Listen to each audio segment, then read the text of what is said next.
Video like जरूर कर लीजिए और ऐसे वीडियो लगातार फ्री में पाने के लिए चैनल को तुरंत सब्सक्राइब कर लीजिए और बेल आइकन को जरूर टैप कर लीजिए ताकि आगे भी सारे वीडियो आपको मिलते रहे। यूट्यूब में फॉलो करते हैं तो प्लीज ये वाला फ्री टेलीग्राम चैनल जरूर ज्वाइन कर लीजिएगा। सारे नोटिफिकेशन सारे अपडेट यहीं पे आते हैं, ध्यान रखिए। Hello everyone, welcome to study for civil services backup channel. मेरा नाम सुमेधा अग्रवाल है और हमने हिस्ट्री के सेशन में, पिछले सेशन में आयरन के बारे में पढ़ा था, वैदिक कल्चर के बारे में पढ़ा था थोड़ा सा, और आयरन के बारे में पढ़ा था। ठीक है, आज हम स्टार्ट करने जा रहे हैं वैदिक रिवर से।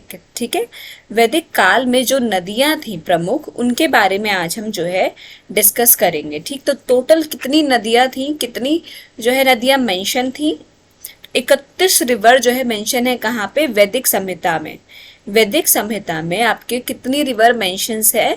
31 रिवर, 31 नदियां आपकी मेंशन है, जिन 25 जो है ऋग्वेद में ही मेंशन है। ठीक है, वैदिक संहिता में तो टोटल 31 जो है नदियां मेंशन है। ठीक है, बट आपके अकेले ऋग्वेद में ही 25 जो है नदियां मेंशन है। ठीक, the river sukta of the Rigveda mention 21 rivers. ठीक है, रिवर सूक्त जो है नदियों का जो सूक्त है ऋग्वेद में, उसने टोटल 21 रिवर का मेंशन है, जिसमें से इंदस रिवर जो है सबसे ज्यादा प्रमुख तौर पे पाई जाती है। ठीक है, कौन सी रिवर? इंदस रिवर सबसे ज्यादा प्रमुख तौर पे पाई जाती है। But the most sacred river of वैदिक आर्यस वो सरस्वती। पर सबसे पवित्र और सबसे ज्यादा पूजनीय माने जाने वाली रिवर वैदिक काल की या वैदिक आर्यन की कौन सी है?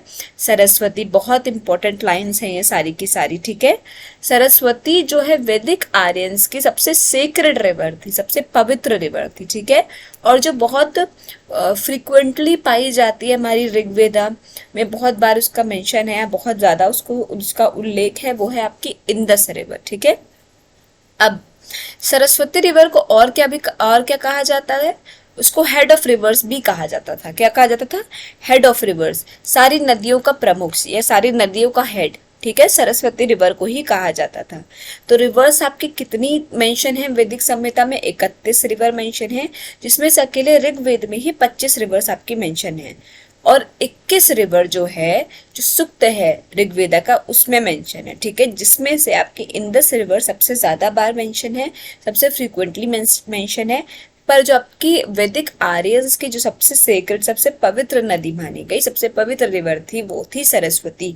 उसको और क्या कहते थे? उसको हेड ऑफ रिवर्स भी कहते थे। ठीक है, अब आ जाते हैं वैदिक लिटरेचर के बारे में पढ़ते हैं। तो वैदिक लिटरेचर इज फेमस एज श्रुति साहित्य। क्या, किस तरीके से फेमस है? किस नाम से? श्रुति साहित्य। सारे बहुत ज्यादा इंपॉर्टेंट टर्म्स हैं। ठीक है, वैदिक लिटरेचर किस तरीके से फेमस है? श्रुति साहित्य। श्रुति मीन्स क्या होता है? मतलब सुनना। Literature written after listening. ठीक है, श्रुति क्या है? जिस भी लिटरेचर को हम लिखते हैं किसके बाद? उसको सुनने के बाद। ठीक है, तो उसको हम क्या बोलते हैं? श्रुति बोलते हैं। ठीक है, सुनना। This is literature that is not written by humans but which God has created and by giving enlightenment to sages। इनको क्या बिलीव किया जाता है कि ये इंसानों द्वारा नहीं लिखे गए हैं, बल्कि ये भगवान ने जो एनलाइटमेंट प्रदान की है लोगों को, उसके द्वारा लिखे गए। ठीक है, for this reason Vedic literature has been called as miraculous and eternal.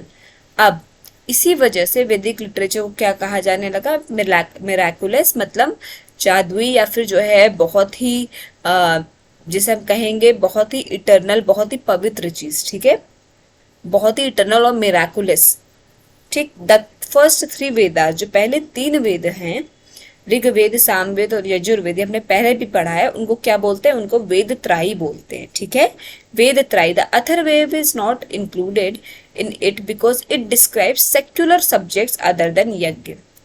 Atharvaveda इसमें मेंशन क्यों नहीं? अथर्ववेद क्योंकि वो क्या डिस्क्राइब करता है? वो सेकुलर सब्जेक्ट्स, यज्ञ को छोड़ के और सारे सब्जेक्ट्स को जो है, बहुत जो सेकुलर सब्जेक्ट्स हैं उनको जो है डिस्क्राइब करता है। इस नाते वेद त्राई में जो है अथर्ववेद को नहीं जोड़ा गया। कई बार हम ये भी देखते हैं कि अथर्ववेद क्योंकि बाद में आया, ठीक है, इस नाते भी उसको नहीं जोड़ा गया, ये भी वन ऑफ द रीजन है। पर मेन रीजन क्या है? जो कि वो बहुत सेकुलर सब्जेक्ट से डील करता है, वो यज्ञ से डील नहीं करता, इसलिए उसको वेद त्राय में नहीं रखा गया। वेद त्राय में आपका कौन कौन से वेद है? ऋग्वेद, सामवेद और यजुर्वेद। ठीक है, तो वैदिक लिटरेचर को क्या कहा जाता है? वैदिक लिटरेचर फेमस कैसे है? श्रुति साहित्य के नाम से फेमस है। श्रुति का मतलब होता है सुनने के बाद किसी चीज को लिखना, ठीक है। जिस लिटरेचर को हम सुनने के बाद लिखते हैं उसको हम श्रुति बोलते हैं। अब क्या माना जाता था कि ये जो है ह्यूमंस के द्वारा नहीं दिया लिखा गया है, ये जब भगवान ने, ईश्वर ने जो एनलाइटमेंट्स प्रदान की हमारे सेजेस को, साधुओं महात्माओं को, उनके द्वारा लिखी गई है, ठीक है। इसी वजह से वैदिक लिटरेचर को क्या कहा जाने लगा, जादू या मिराकुलस और इटर्नल, बहुत ही पवित्र, ठीक है।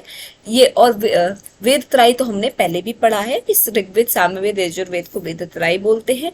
अथर्ववेद नहीं इंक्लूड हुआ क्योंकि वो बहुत बाद में आया था और वो सेक्युलर सब्जेक्ट से डील करता था, यज्ञ से नहीं, ठीक है। तो आज का सेशन यहाँ पे एंड करते हैं।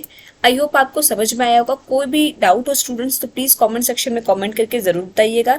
और अभी तक अगर आपने चैनल को लाइक शेयर सब्सक्राइब नहीं किया है तो प्लीज कीजिए, बेल बटन को प्रेस करना ना भूलिए।